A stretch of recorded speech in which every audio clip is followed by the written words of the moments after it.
एक राजा थे, बहुत ही धर्मात्मा, गुणवान, संपन्न, ज्ञानी, विद्वान। उनकी जीवन की एक ही इच्छा थी, वो थी प्रभु की प्राप्ति।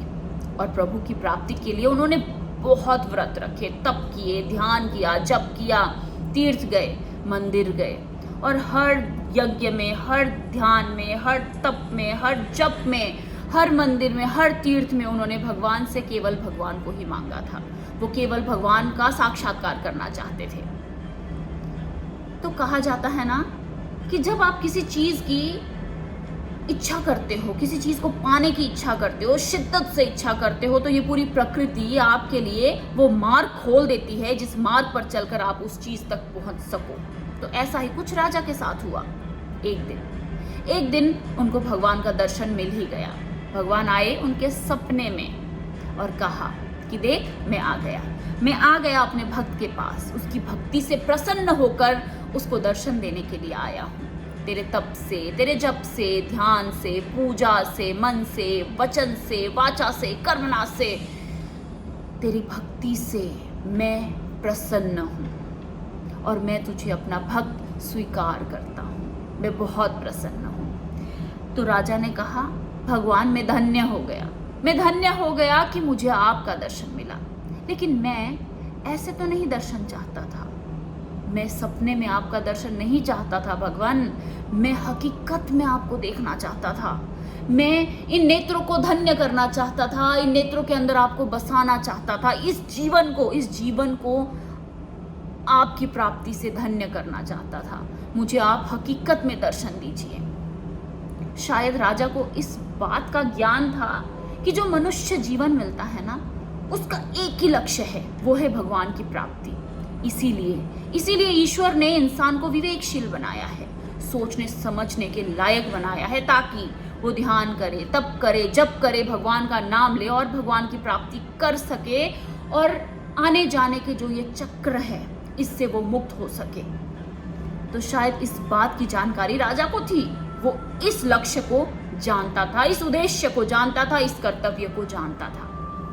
तो राजा ने भगवान से कहा, मुझे दर्शन दीजिए, हकीकत में दर्शन दीजिए। तो भगवान ने कहा, ठीक है, आज से ठीक 10 दिन बाद मैं तुझे इस पते पर मिलूंगा, लेकिन तुझे अकेले आना होगा, क्योंकि मेरे तक जो रास्ते आते हैं ना, उस पर इंसान को अक्सर अकेले ही चलना पड़ता है। तो राजा ने कहा, भगवान, छोटा मुंह बड़ी बात कर रहा हूँ, लेकिन एक और इच्छा है। कृपा करके मुझ पर उस चीज को भी पूरी कर दीजिए, उस चीज की स्वीकृति दीजिए। मैं अकेले आपसे नहीं मिलने आऊंगा।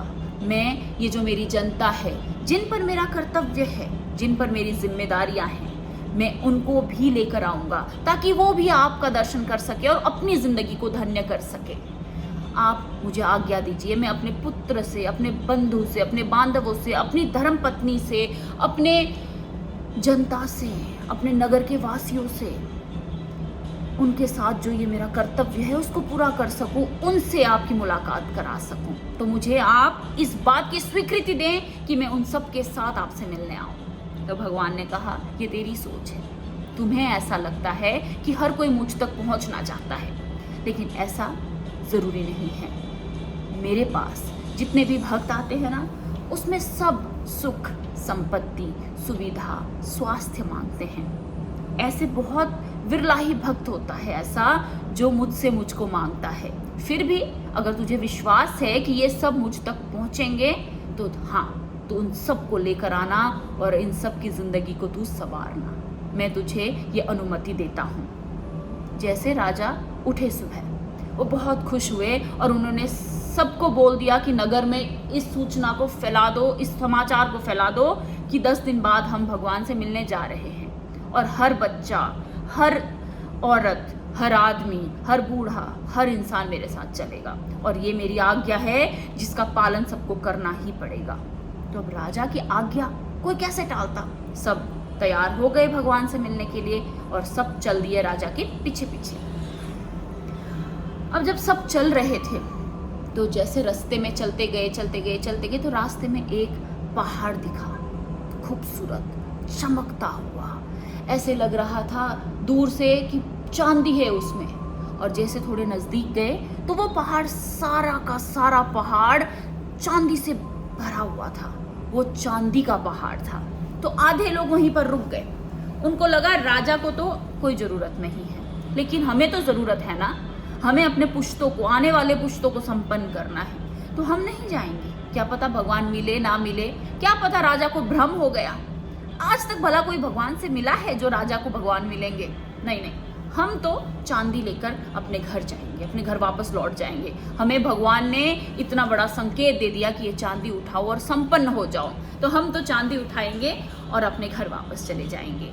तो आधे लोग वहाँ पर रुक गए, चांदी को इकट्ठा करने लग गए ताकि वो भी संपन्न रहे, उनके आने वाले बच्चे भी संपन्न रहे, बच्चों के बच्चे भी संपन्न रहे, और उससे आगे भी कोई जनरेशन आएगा, कोई और वंश आएंगे तो वो भी संपन्न रहे।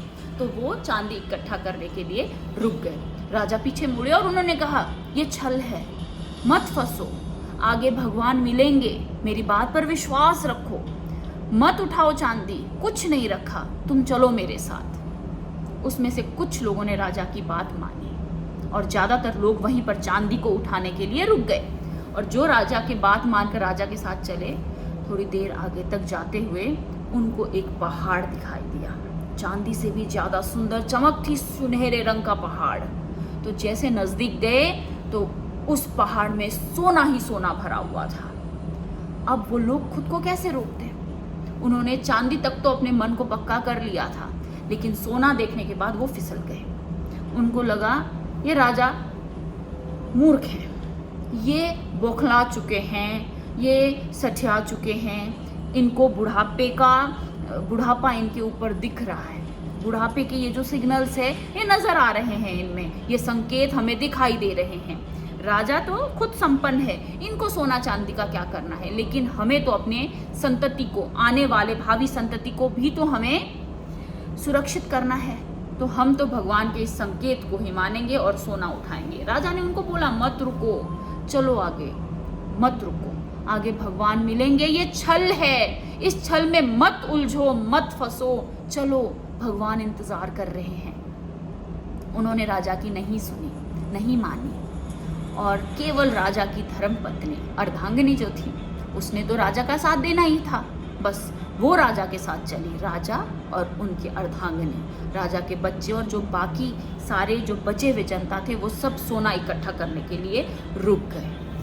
अब आगे चलते गए, चलते गए, चलते गए, चलते गए तो मार्ग में एक और पहाड़ दिखाई दिया जो चांदी और सोने से भी सुंदर, इतना सुंदर कि वो पहाड़ किसी का मन ना लुभा सके, ऐसा हो ही नहीं सकता था। तो बेचारी रानी कैसे बचती, क्योंकि वो पहाड़ था हीरे का, उसमें हीरा ही हीरा लगा हुआ था, हीरा ही हीरा था, वो पहाड़ ही हीरे का बना हुआ था। तो रानी कहती, मैं थक गई, आप चले जाइए, आप भगवान से मिलकर आना, अगर भगवान का आपको दर्शन हुआ तो फिर मुझे भी तो उसका फल मिल ही जाएगा।